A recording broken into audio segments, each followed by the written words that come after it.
Boa noite a todos, a graça e a paz do nosso Senhor e Salvador Jesus Cristo, amém? É uma grande honra estar com vocês mais um domingo, dia do Senhor, para compartilharmos a palavra de Deus, cultuarmos aqui, reunidos com sua igreja. Eu peço que você abra a sua Bíblia, Êxodo, capítulo 20. Nós vamos ler dos versículos 1 ao 3, certo?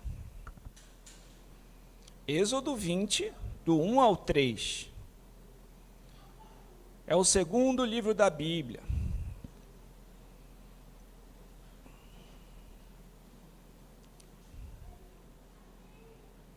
Encontraram? Vamos fazer a leitura, então? Então falou Deus todas estas palavras: Eu sou o Senhor teu Deus, que te tirei da terra do Egito, da casa da servidão. Não terás outros deuses diante de mim. Vamos ao Senhor em oração. Santo Deus e Pai, todo-poderoso, grande és tu, Senhor. Não há outro além de ti. O Senhor é o nosso Criador, o Senhor é o nosso Redentor, o Senhor é o nosso Deus. O Senhor é glorioso, poderoso e santo. E nós estamos diante da Tua palavra, Senhor. A Tua palavra, Senhor, que é mais penetrante do que espada de dois gumes, mais cortante. Tua palavra que é a lâmpada para os nossos pés, que é a luz para o nosso caminhar, que é o alimento para a nossa alma. Eu reconheço as minhas fraquezas e a minha total dependência e necessidade de Ti.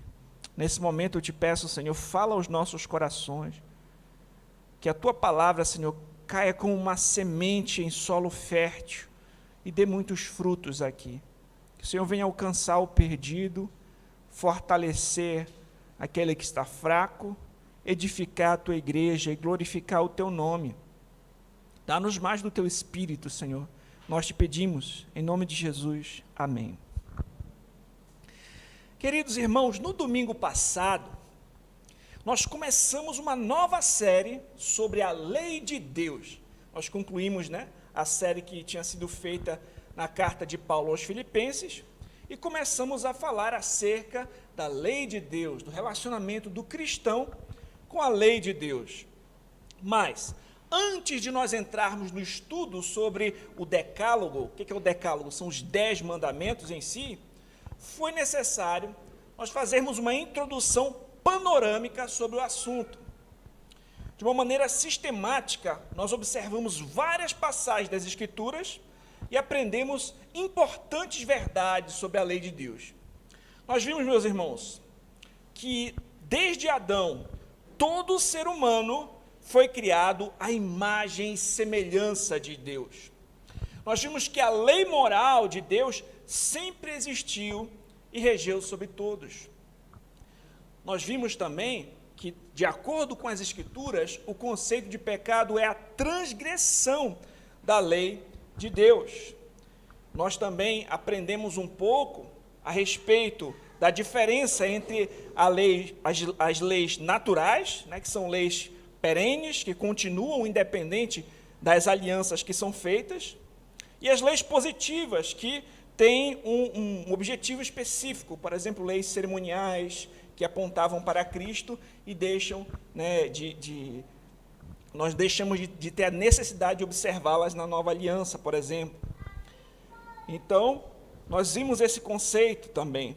Além disso, meus irmãos, nós vimos que na aliança sinaítica, ou seja, nessa aliança que foi feita lá no Sinai, com a nação de Israel, onde as 2 tábuas da lei, são impressas ali, nós vimos que a lei moral é resumida e codificada em 10 mandamentos, ou seja, essa lei natural que já existia, ela é resumida, ela é codificada, expressa em tábuas de pedra, ali na antiga aliança, regendo ali a nação de Israel. Além dessa lei moral, O Senhor deu também a Israel leis civis e cerimoniais, que eram leis positivas, como eu falei, certo? Então, nós vimos isso. Caso alguém não tenha acompanhado, a mensagem ficou gravada, você pode assistir no canal da igreja.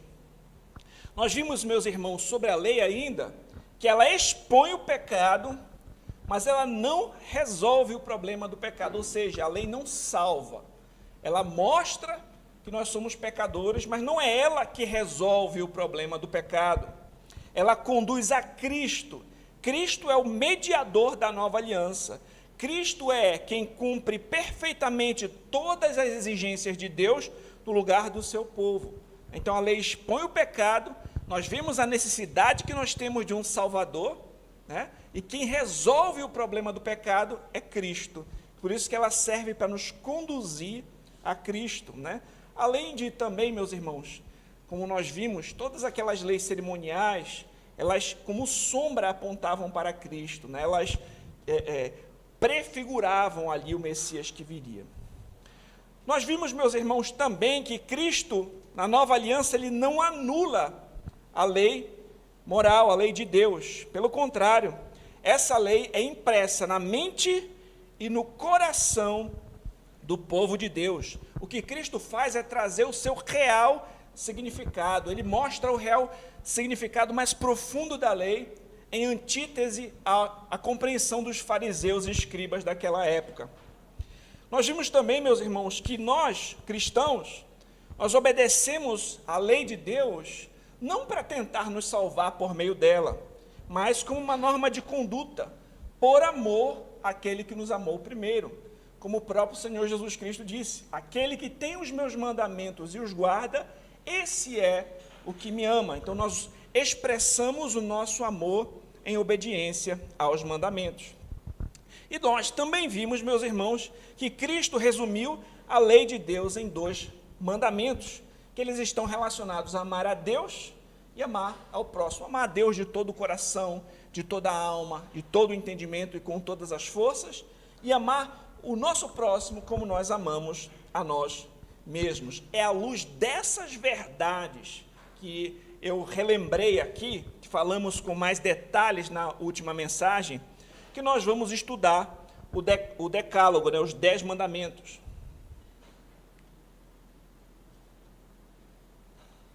Ou seja,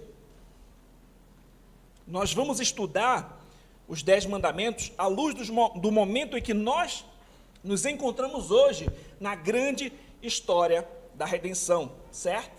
Então nós vamos em frente, agora observando o nosso texto de Êxodo. O texto bíblico diz o seguinte: então falou Deus todas estas palavras: eu sou o Senhor, teu Deus, que te tirei da terra do Egito, da casa da servidão. Não terás outros deuses diante de mim. Qual é o contexto em que essas palavras foram ditas? Meus irmãos, o livro de Êxodo fala sobre a aliança que é feita entre Deus e a nação de Israel. A forma desse acordo é encontrada lá em Êxodo 19, do 4 ao 6. Vamos dar uma olhadinha lá?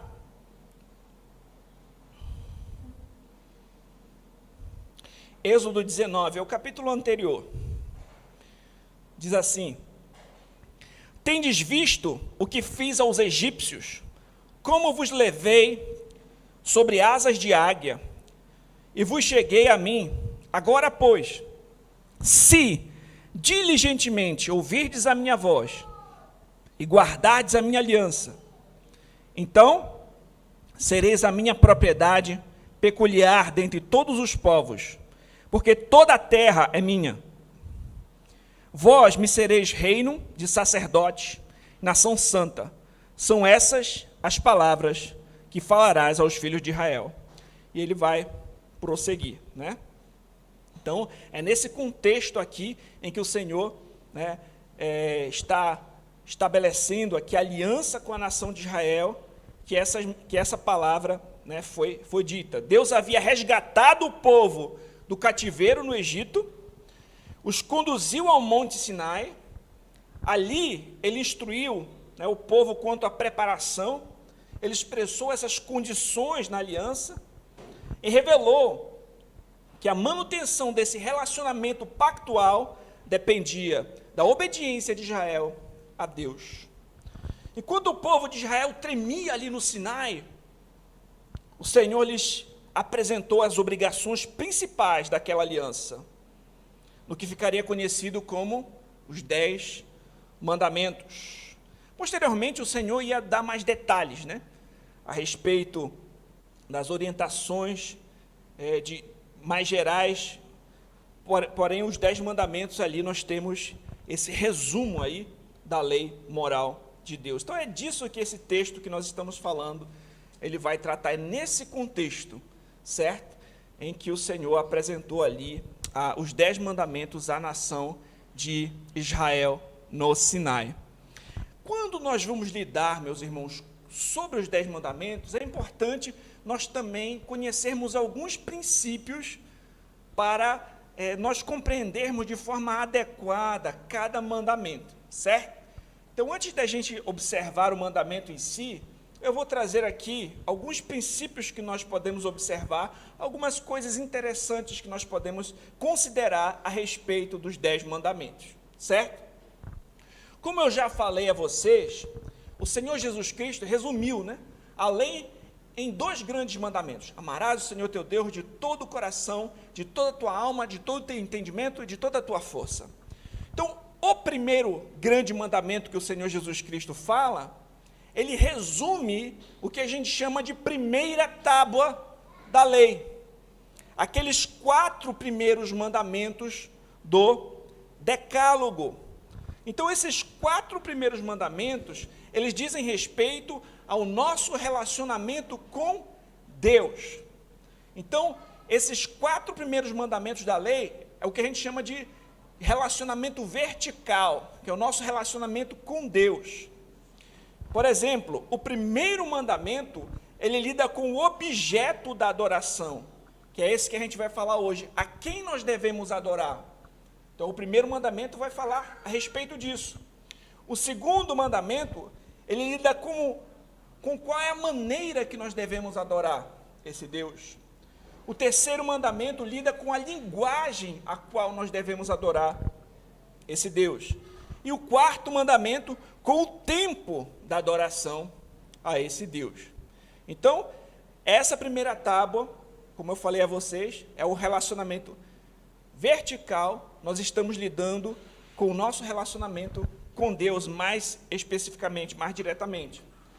E a segunda tábua, que são os 6 mandamentos seguintes, dizem respeito ao nosso relacionamento horizontal, que é o nosso relacionamento para com o próximo, que é aquele segundo grande mandamento que o Senhor Jesus Cristo disse: amarás o teu próximo como a ti mesmo. Então, essa segunda tábua, que são os 6 últimos mandamentos, dizem respeito ao nosso relacionamento com o nosso próximo. Então, é importante a gente entender isso, certo?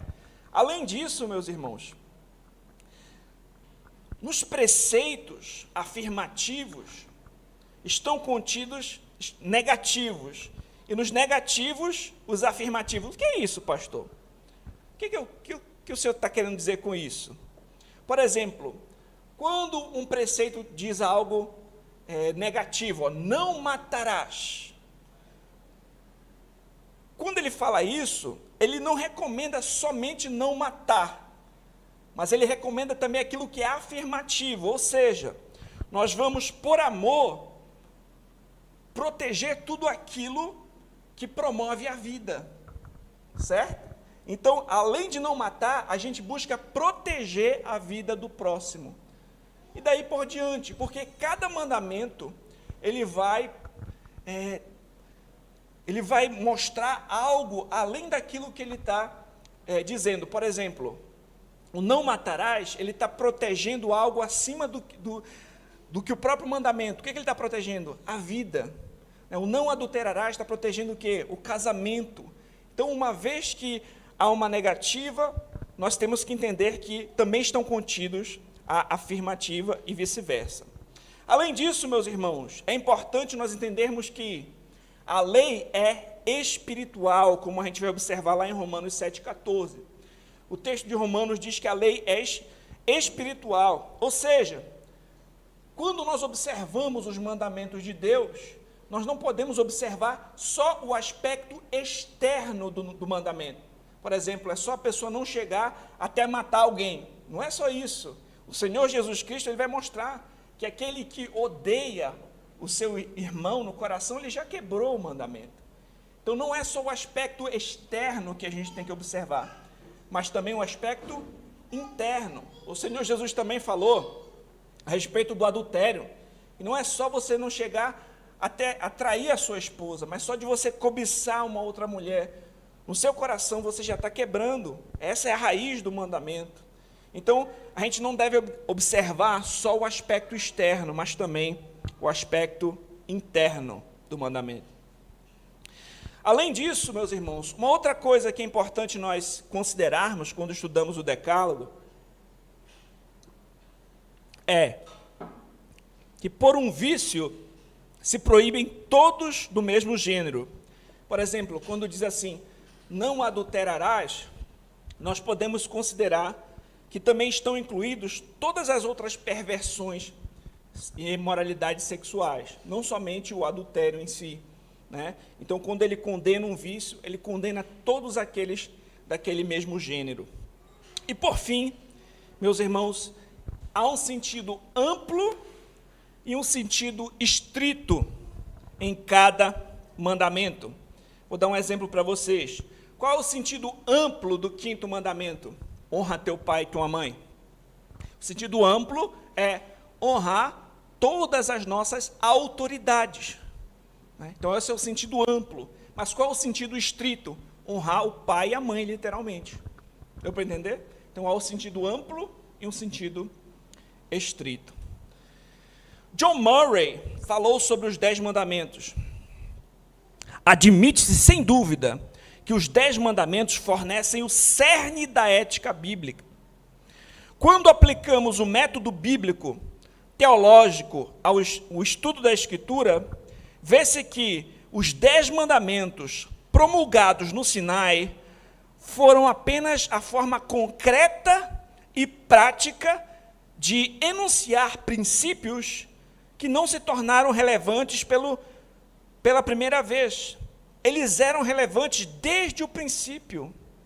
E também se verá como eles não começaram a ter relevância no Sinai, não deixaram de ser relevantes quando a economia sinaítica passou.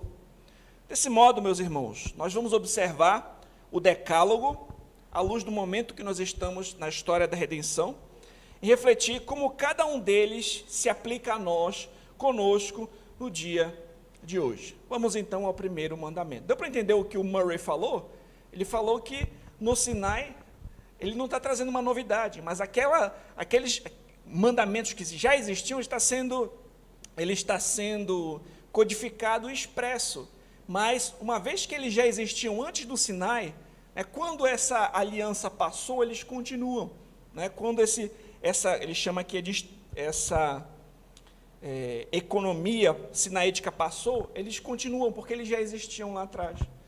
E, como eu falei para vocês, na nova aliança, essa lei é impressa na mente e no coração do povo de Deus. Então, nós vamos começar agora a lidar com o primeiro mandamento do Decálogo.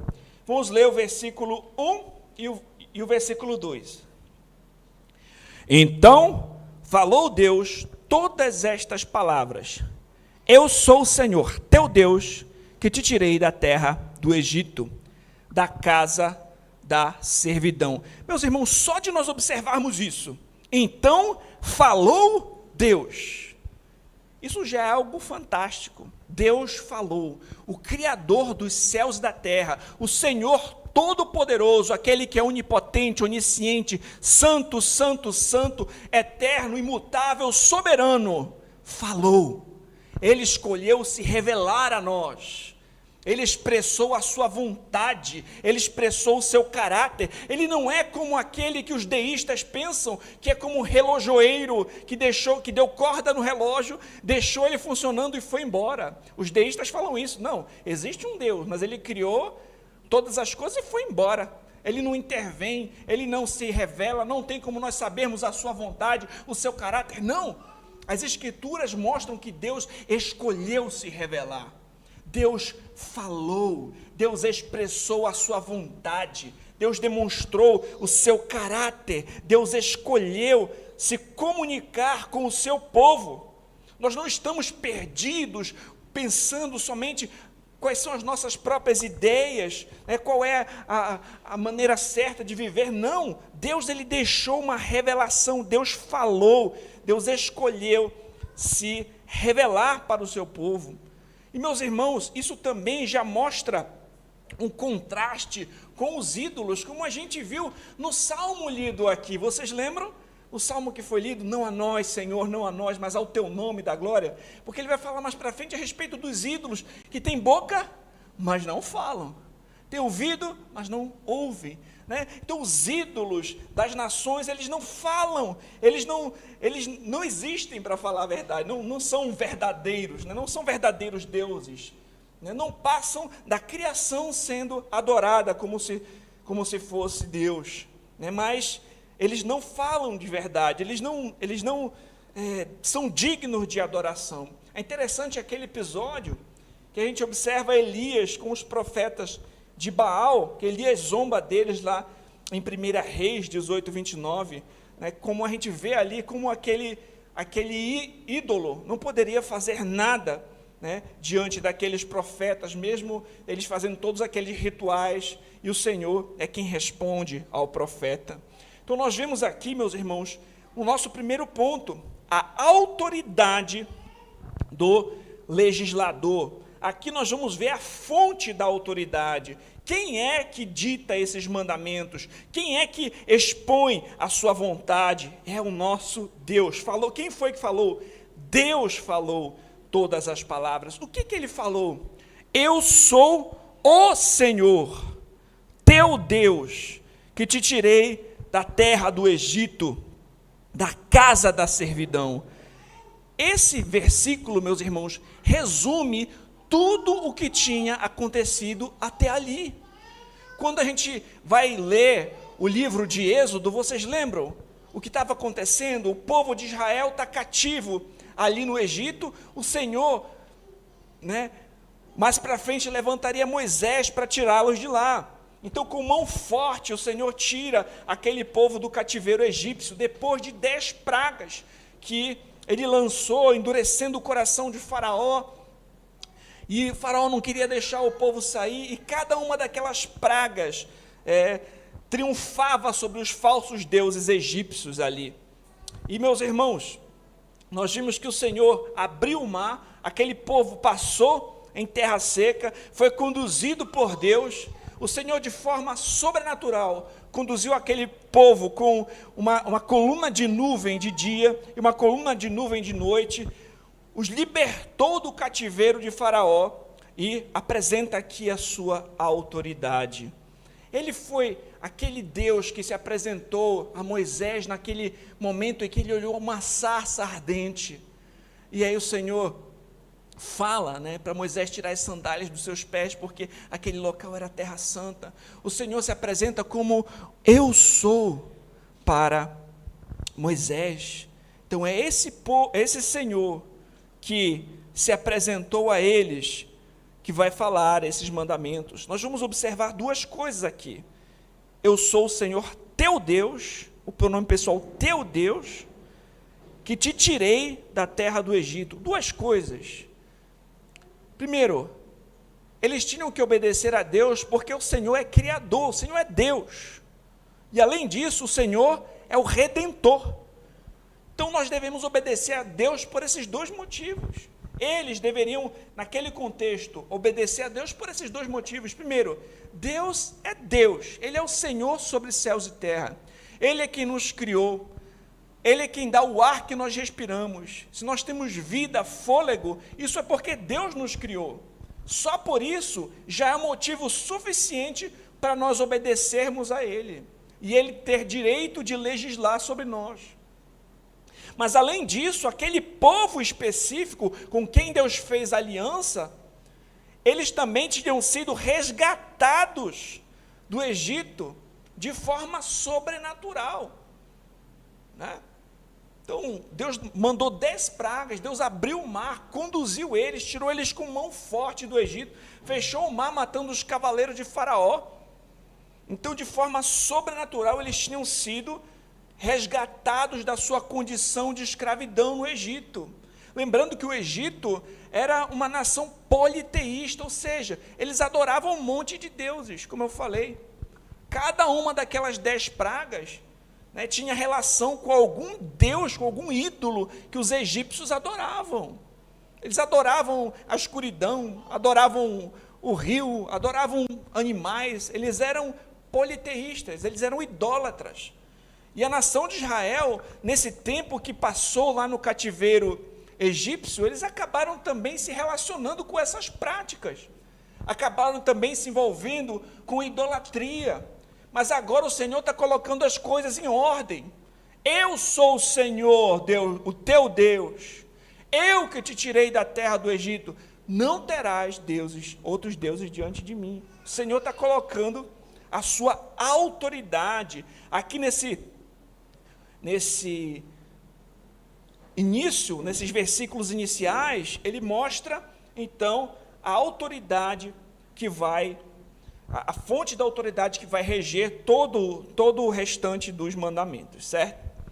E, meus irmãos, aqui, só para nós refletirmos uma coisa, é interessante nós notarmos também que assim como o Senhor se apresentou a Moisés como o eu sou, ali na sarça ardente, quando nós vamos para o Novo Testamento, o Senhor Jesus Cristo utilizou esse mesmo termo por diversas vezes, mostrando essa relação com o Deus de Israel.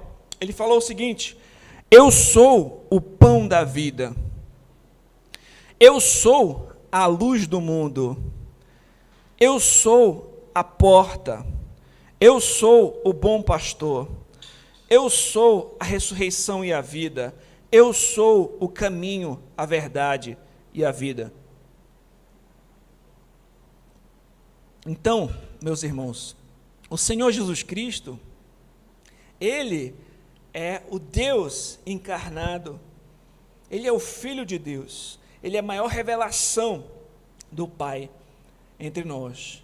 Nós vimos que quando o povo foi sair ali do Egito no Êxodo, a última praga era a morte dos primogênitos.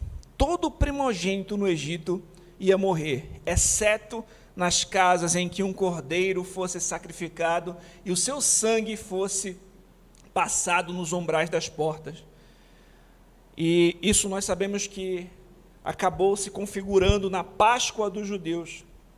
Mas nós vamos observar no Novo Testamento que Cristo é chamado de nosso Cordeiro Pascal, que Ele é o Cordeiro que foi imolado para que todo aquele que nele crê não pereça, mas tenha a vida eterna. Nós vimos aí em Êxodo que Moisés, ele foi o mediador da antiga aliança, mas em Hebreus 8 nós vamos ver que Cristo é o mediador da nova aliança. O mesmo Senhor que tirou Israel do Egito é aquele Senhor que nos libertou do domínio do pecado e do diabo, enviando o seu Filho para nos salvar. Então, o mesmo Deus que libertou aquele povo cativo da escravidão no Egito, é quem nos liberta da escravidão do pecado, enviando o seu Filho para morrer por nós na cruz do Calvário. Então, assim como reconhecendo o senhorio de Deus como Criador e Redentor, eles deveriam obedecer a Deus, quanto mais nós, meus irmãos, que conhecemos agora de forma mais plena, né, o grande plano de redenção de Deus enviando o seu Filho para resgatar um povo que nada fez para merecer. Quanto mais nós não deveríamos obedecer por amor. Assim, meus irmãos, também, como Deus falou aqui no Monte Sinai, nós vamos observar lá em Hebreus capítulo 1, abra comigo, por favor.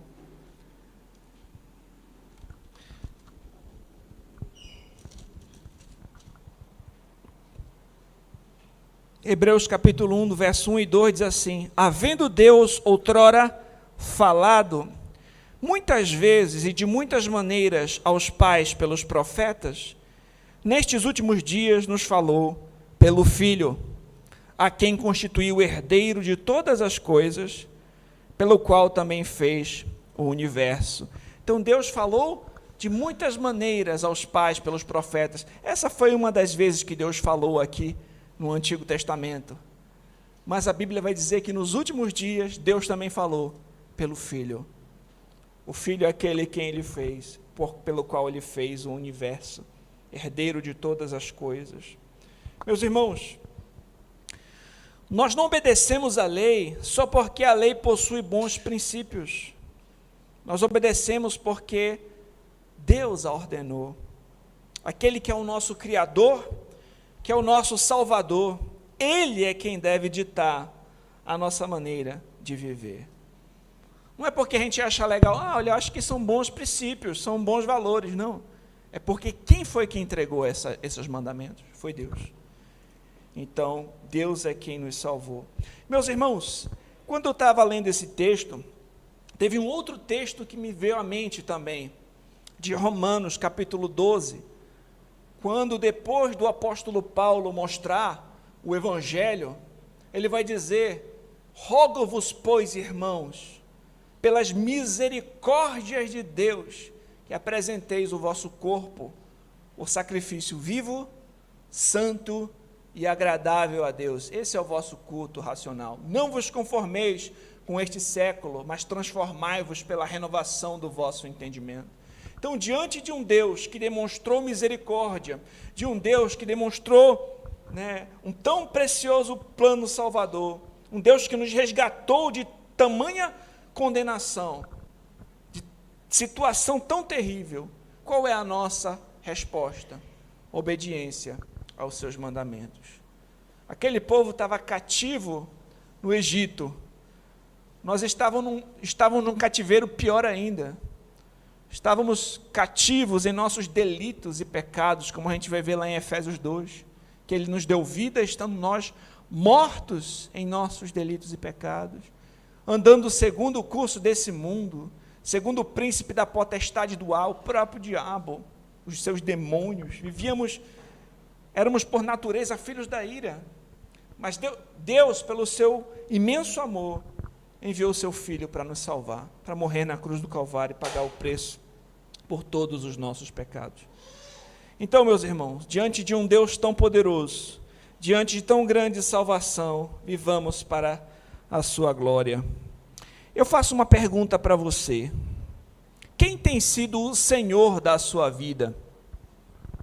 É você mesmo quem decide a maneira pela qual você vai viver? Ou você tem confiado ao Senhor a sua vida, as suas decisões? Quem tem sido o Senhor na sua vida? Mais uma relação, meus irmãos, que nós podemos observar aqui, interessante, é que o mesmo Deus que apareceu e falou com Moisés e com a nação de Israel ali no Monte Sinai, no Novo Testamento Ele também falou num outro monte, na presença de Moisés e dos discípulos de Jesus. Abra comigo Marcos capítulo 9.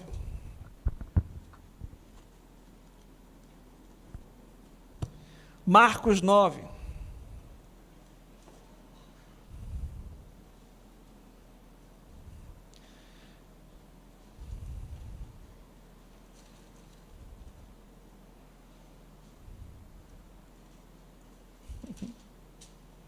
Marcos capítulo 9, versículo 7.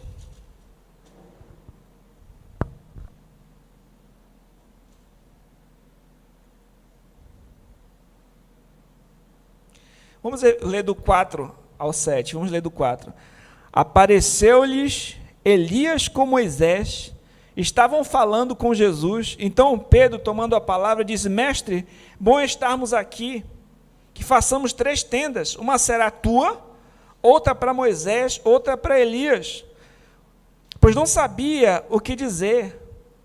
por estarem eles aterrados. A seguir veio uma nuvem que os envolveu, e dela uma voz dizia: Este é o meu filho amado, a ele ouvi. Meus irmãos, só para nós termos uma noção, né? Aqui, no Antigo Testamento, nós vimos que no Monte Sinai, Deus falou, né? E mostrou os mandamentos ali para Moisés e a nação de Israel. E aqui no Novo Testamento, quem está no monte, Jesus e seus discípulos, quem aparece? Moisés e Elias, e Deus fala: Este é o meu filho, a ele ouvi. Só para nós observarmos essa importante relação, né? Como Cristo é importante, como todos esses, o Antigo Testamento aponta para ele de alguma maneira. Então, meus irmãos, vamos avançar aqui, certo? Agora nós vamos para o nosso segundo ponto.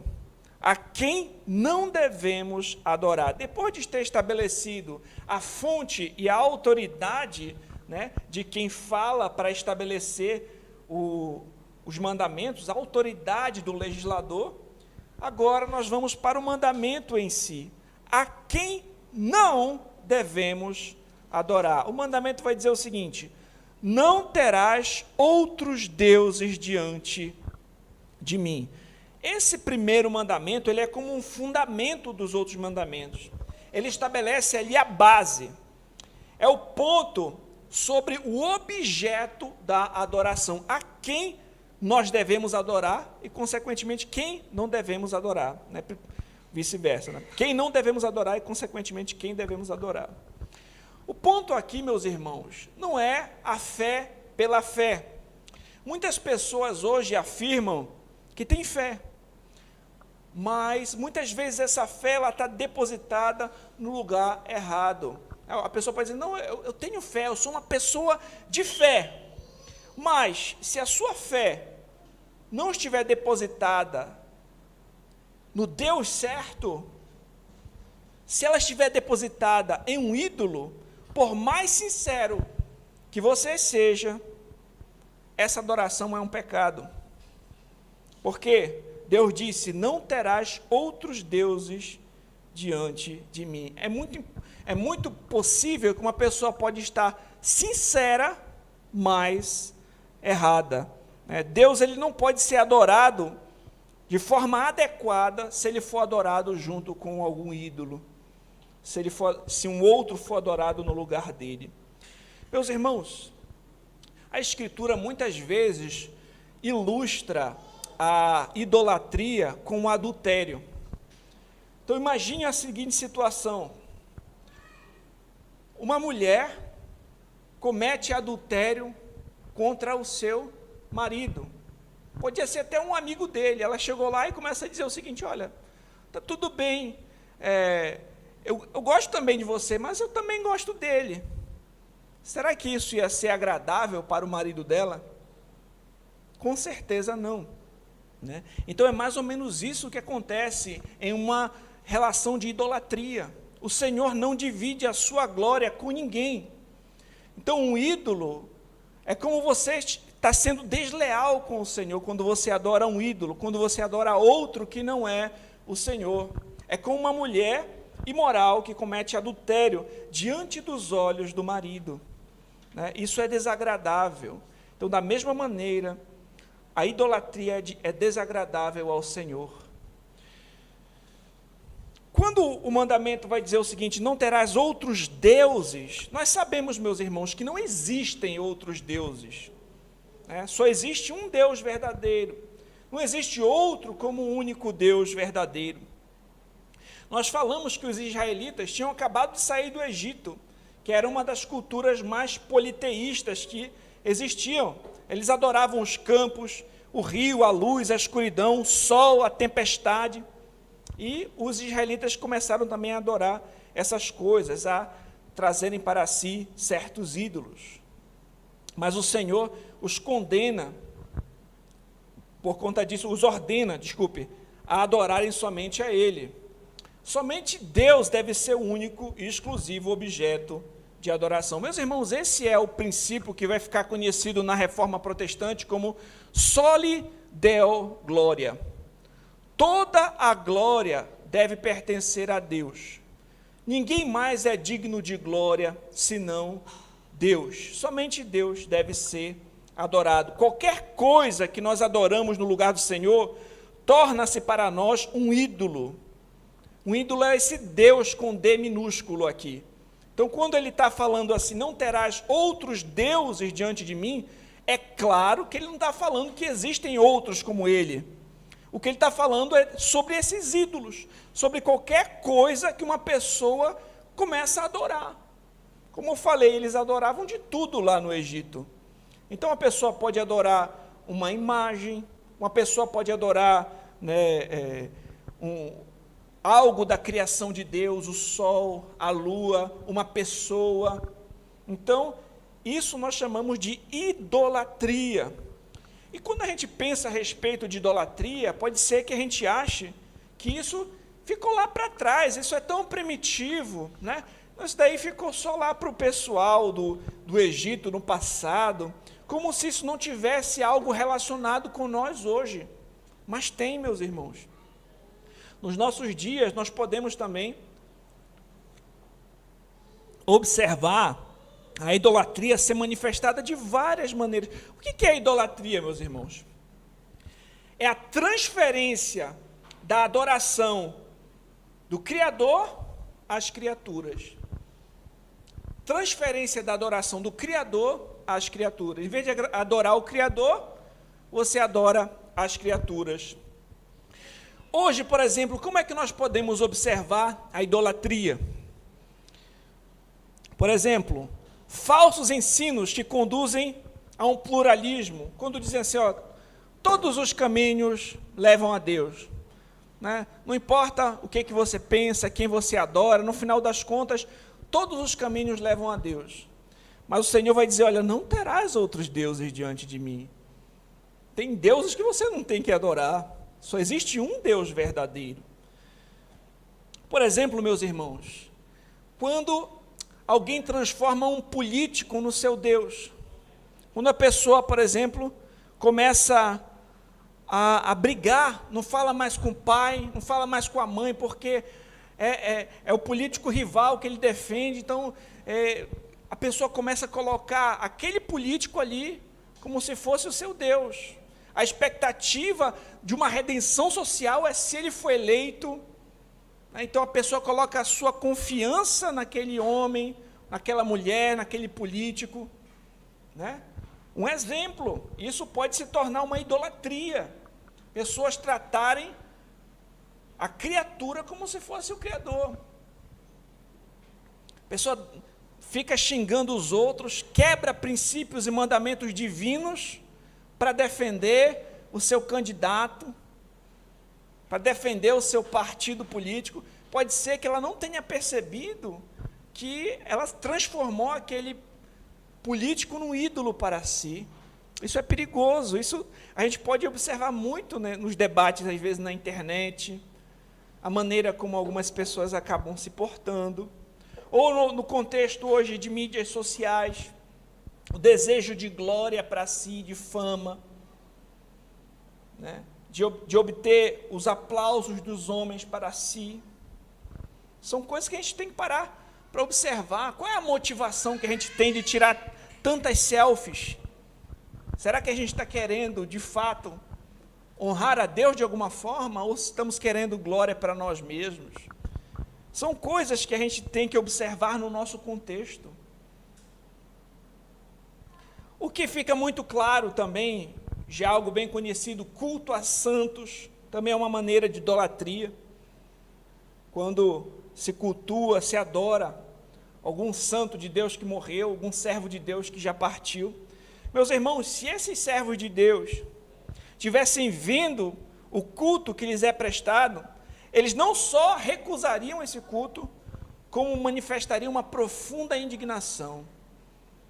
Então, às vezes, as pessoas acham que estão ali agradando os santos, que quando fazem ali suas procissões, quando fazem culto a eles, mas se eles estivessem aqui, eles não receberiam essa adoração, como nós vamos observar nas Escrituras. Além disso, meus irmãos, uma outra forma de idolatria é participar de práticas como adivinhações, feitiçarias, ocultismo, práticas que tentam descobrir o futuro, coisas que são prerrogativas divinas. Confiar em qualquer outra coisa que não o Senhor, isso é uma forma de idolatria. Meus irmãos, qualquer coisa que tome o lugar de Deus em nossas vidas é um ídolo.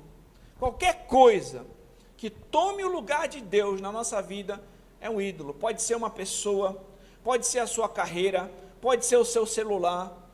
Qualquer coisa que tome o lugar de Deus, que você ama acima de tudo, isso aí é o que você transformou no seu Deus. Tem uma frase que diz o seguinte: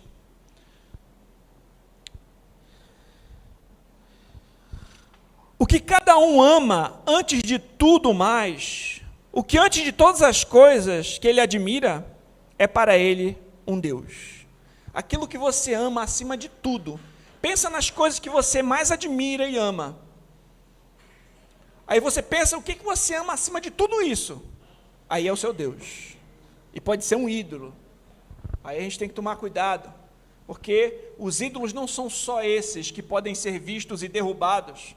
Não só ídolos que são feitos por mãos humanas, mas também tem os ídolos do coração. Aqueles que nós amamos, pode ser até mesmo o nosso ego, pode ser até mesmo a nós mesmos. Por isso que é algo tão profundo, como eu falei para vocês, que a gente não tem que observar só a parte externa do mandamento, mas a parte interna também. E aí eu faço duas perguntas para vocês. Em primeiro, o que você mais ama? De verdade, pensa aí. O que você mais ama nessa vida? Será que a resposta de fato é Deus? O que você mais ama? Em segundo lugar, no que você confia? Quando a situação aperta, ali nos tempos de dificuldade, em quem você confia? Meus irmãos, confiar em algo mais do que a Deus é fazer desse algo um Deus para você. Esses dois testes, essas duas perguntas podem servir de teste para nós examinarmos se não tem ídolos em nossas vidas. O que você mais ama e em quem você confia, certo? João Calvino falou, meus irmãos, que o coração do homem é uma fábrica de ídolos. O homem ele pode idolatrar qualquer coisa. Muitas das coisas que as pessoas chamam de vício hoje, na realidade podem ser ídolos que as pessoas acabaram criando para si. E, meus irmãos, quando nós observamos as Escrituras, elas falam muito a respeito disso em diversas partes, né? Se nós lembrarmos ali em Josué 24:14, quando Josué conduziu o povo ali para a terra de Canaã, depois de Moisés, ele chama aquele povo a abandonar os ídolos e servir o Senhor. Abra comigo Josué 24:14.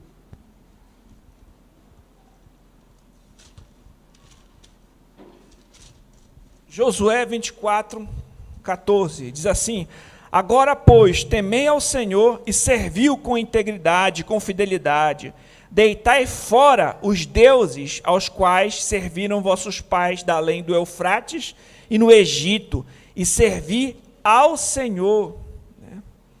Ele fala: manda embora esses deuses que vocês serviam no Egito e sirvam ao Senhor.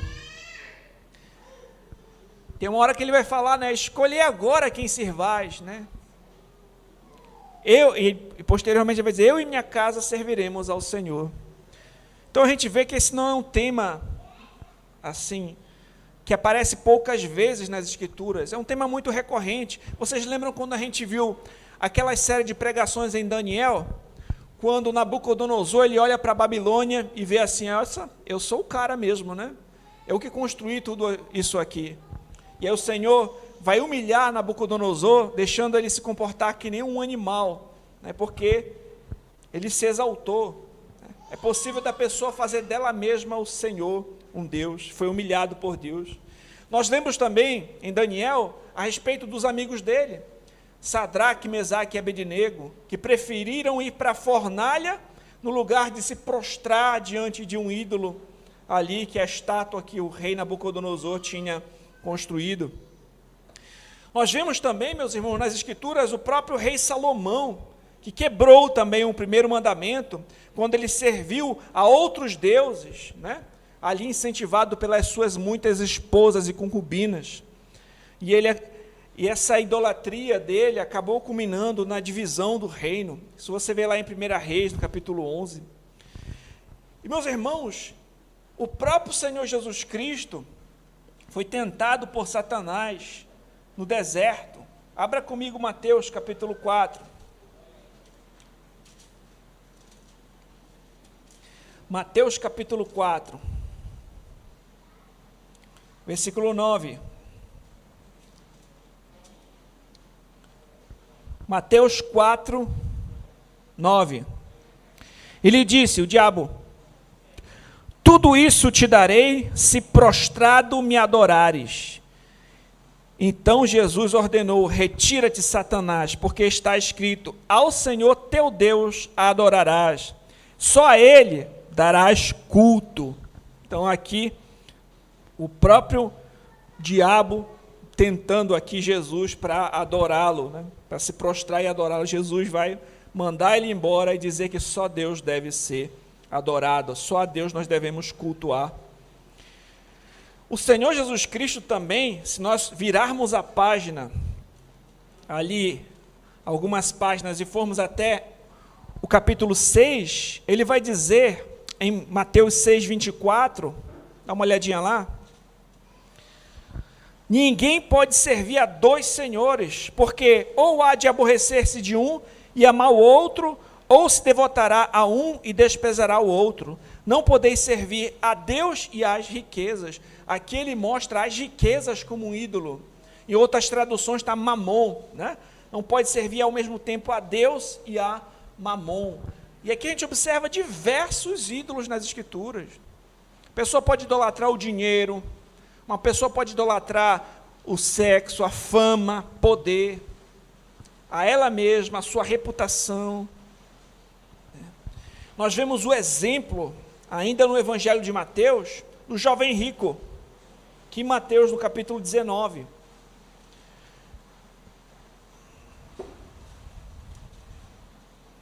Mateus 19, 16 diz assim: e eis que alguém, aproximando-se, lhe perguntou: mestre, que farei eu de bom para alcançar a vida eterna? Respondeu-lhe Jesus: por que me perguntas acerca do que é bom? Bom só existe um. Se queres, porém, entrar na vida, guarda os mandamentos. E ele perguntou: quais? Respondeu Jesus: não matarás, não adulterarás, não furtarás, não dirás falso testemunho, honra a teu pai e a tua mãe, amarás o teu próximo como a ti mesmo. Replicou-lhe o jovem: tudo isso tenho observado, que me falta ainda? Disse-lhe Jesus: se queres ser perfeito, vai, vende os teus bens, dá aos pobres e terás um tesouro no céu. Depois, vem e me segue. Tendo, porém, o jovem ouvido essa palavra, retirou-se triste, por ser dono de muitas propriedades. Então nós vamos observar aqui que o jovem chegou com Jesus perguntando: mestre, bom mestre, o que eu posso fazer para herdar a vida eterna? Depois de uma conversa, Jesus mostra ali a lei, ele mostra ali alguns mandamentos da segunda tábua da lei. E o que o jovem faz? Diz que ele sempre observou isso, e aí Jesus expõe que ele não observava nem mesmo o primeiro mandamento. Por quê? Porque quando ele diz: olha, vende tudo o que tu tem e me segue, ele mostra onde é que estava o coração dele, nas suas riquezas, nas suas posses, nos seus bens, e não no Senhor. Porque ele preferiu ficar com as suas riquezas do que seguir o Senhor. Então ele achava que obedecia os mandamentos, mas na realidade ele não obedecia. Nem o primeiro mandamento, não terás deuses diante de mim, porque o Deus dele mostrou ser as riquezas e a sua cobiça. Além disso, meus irmãos, nós vamos observar que o rei Herodes, por exemplo, lá em Atos 12, quando o rei Herodes recebeu a adoração, o povo começou a falar: olha, não é voz de homem que está falando, é voz de Deus. Ele sendo adorado como se fosse um Deus, ele morreu naquela hora. Então a gente vê também aí essa maneira de quebrar o primeiro mandamento, ser adorado como um Deus. E meus irmãos, Paulo e Barnabé, lá em Atos 14, eles rejeitaram a adoração. As pessoas chegaram e começaram a falar, chamar Paulo e Barnabé com nomes de divindades. É Mercúrio, eu não lembro, Júpiter, alguma coisa assim. Eles começaram a adorá-los, mas eles rejeitaram a adoração. Por isso que eu falei para vocês que se os santos de Deus, os servos de Deus, vissem que as pessoas fazem imagens deles, fazem cultos para eles, eles iam rejeitar essa adoração, iam ficar indignados com isso, porque foi isso que eles fizeram quando estavam aqui. A gente vai observar, por exemplo, que o apóstolo Pedro, ele não quis ser adorado por Cornélio, e no livro de Apocalipse, até mesmo um anjo, quando João, ele vê um anjo, ele se prostra e vai adorar o anjo diz: ei, pai, te levanta, adora a Deus, eu sou servo que nem tu. Estou explicando ali o que aconteceu. Então nem mesmo um anjo quis ser adorado. Então, meus irmãos, não faz sentido nós adorarmos a criatura no lugar do Criador. E nós temos que tomar muito cuidado para nós também não buscarmos para nós a glória que é de Deus. Sonda o seu coração, examina se você não está idolatrando alguém ou alguma coisa, vivendo em função de alguém que não é Deus. E para nós finalizarmos aqui, nós vamos observar agora o preceito positivo, né? Como a gente falou, todo mandamento que é negativo, ele também protege um preceito positivo. Se você diz assim, não adore a Deus, o que se deve fazer? Não adorarás outros deuses diante de mim? O que se deve fazer? Deve-se adorar o Deus verdadeiro. Amarás o Senhor teu Deus de todo o teu coração, de toda a tua alma e todo o teu entendimento. Então, quem devemos adorar? A quem nós devemos adorar? A resposta é: somente ao único Deus verdadeiro. Quem é o único Deus verdadeiro? Aquele que é Pai, Filho e Espírito Santo. É o Deus triuno. Se nós dermos uma olhadinha aqui em João, tem uma passagem interessante no capítulo 14, numa conversa de Jesus com Filipe. João 14, verso 5.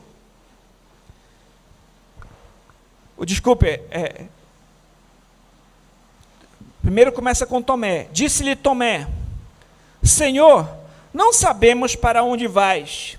Como saber o caminho?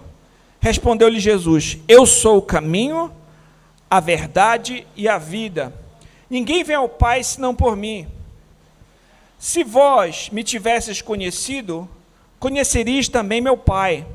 Desde agora o conheceis e o tens visto. Replicou-lhe Filipe: Senhor, mostra-nos o Pai, e isto nos basta. Disse-lhe Jesus: Filipe, há tanto tempo estou convosco, e não tens me conhecido? Quem me vê a mim, vê o Pai. Como dizes-me, mostra-nos o Pai? Então Jesus tinha falado, né, que ele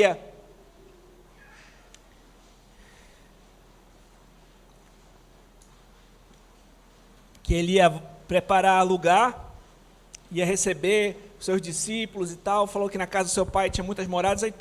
Aí Tomé começa essa conversa, e Filipe vai dizer, né, mostra-nos o Pai.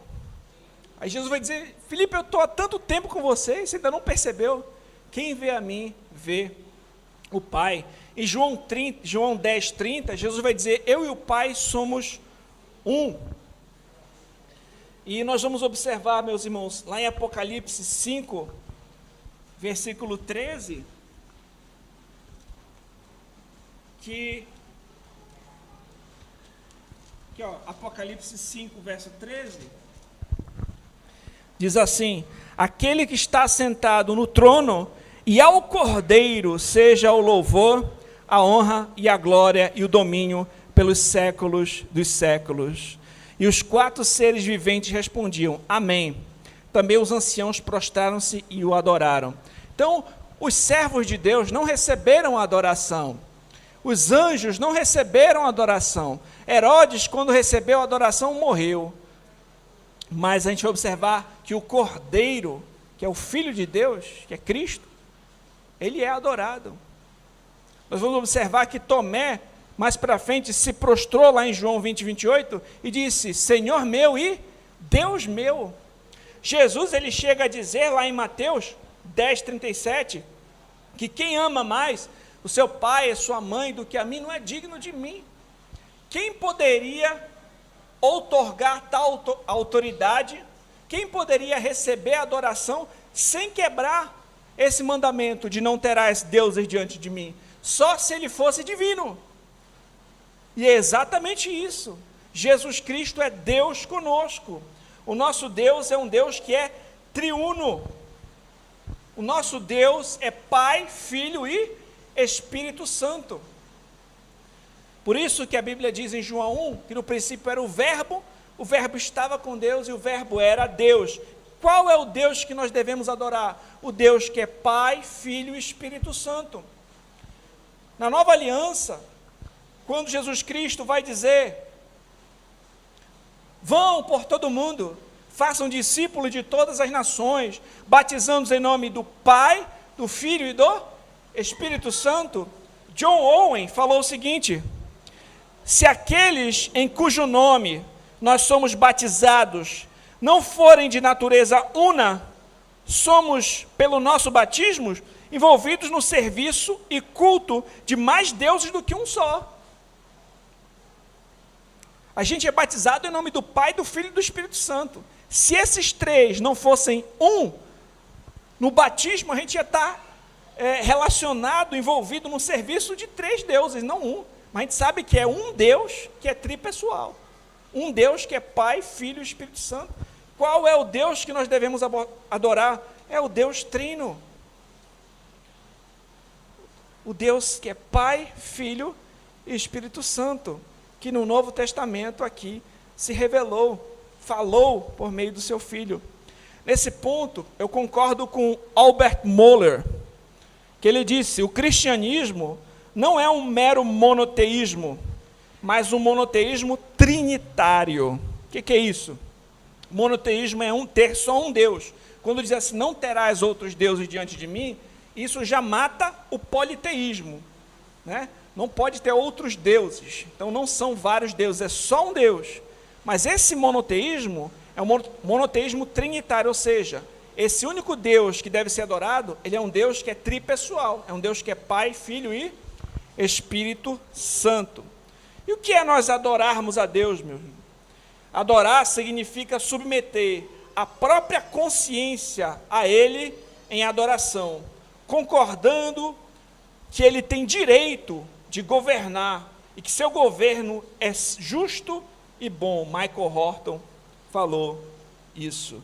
Aí eu pergunto a você, a sua fé está depositada no único Deus verdadeiro? No Deus que é Pai, Filho e Espírito Santo?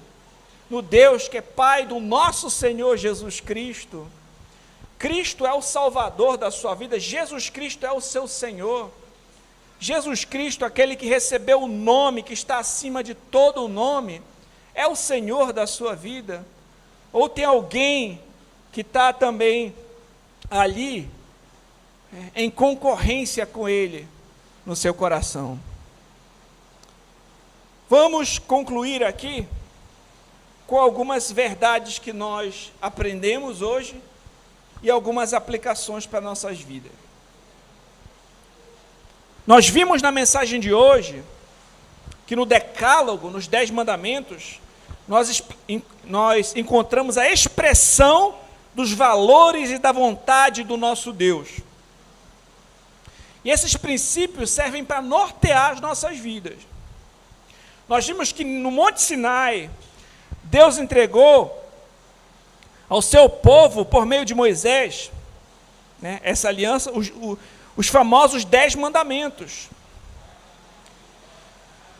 Mas isso foi apenas uma reedição da vontade eterna de Deus, já gravada na natureza humana. Michael Horton falou isso.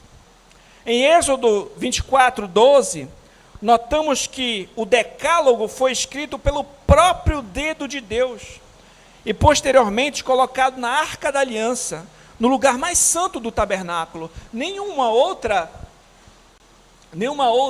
Outro aspecto da lei, nenhuma outra parte da lei foi colocada na Arca da Aliança, somente as tábuas, somente o Decálogo. Nenhuma outra lei também foi escrita pelo próprio dedo de Deus, senão o Decálogo, né? E como nós falamos na Nova Aliança, ela é escrita na mente e no coração.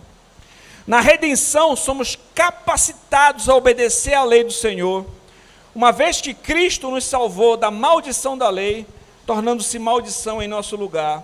Nos deu o Espírito que nos regenera e guia. A lei de Deus é gravada em nossas mentes e nossos corações na Nova Aliança. Nós aprendemos também aqui, meus irmãos, que nós adoramos e servimos a Deus não simplesmente porque os seus mandamentos são verdadeiros, mas também porque Ele é nosso Senhor, por quem Ele é e pelo que Ele fez. Ele é o nosso Senhor e também é o nosso Salvador. Nós vimos que Deus não divide a sua glória com ninguém. Nós vimos que não existem outros deuses como o Senhor, não há vários caminhos para a salvação. Nós vimos que só existe um Deus e um mediador entre Deus e os homens, Jesus Cristo, homem. Nós vimos que nós temos que examinar se de fato o Senhor é o nosso único Senhor. E aqui, meus irmãos, mais uma vez, reflita: será que o dinheiro, a fama, o poder, a sua carreira, o seu trabalho, ou uma pessoa, tem se tornado um ídolo na sua vida? Tem práticas desagradáveis a Deus que você precisa abandonar? Reflita. Tem alguma pessoa ou coisa que você ama e confia mais do que a Deus? Não ter outros deuses diante do Senhor é mostrar nossa lealdade ao único Deus verdadeiro. E eu encerro com as palavras de João. Em 1 João, capítulo 5, versículo 21. Filhinhos, guardai-vos dos ídolos. 1 João 5, 21. Então, meus irmãos, vamos adorar o único Deus verdadeiro, que é o Deus triuno, que é Pai, Filho e Espírito Santo.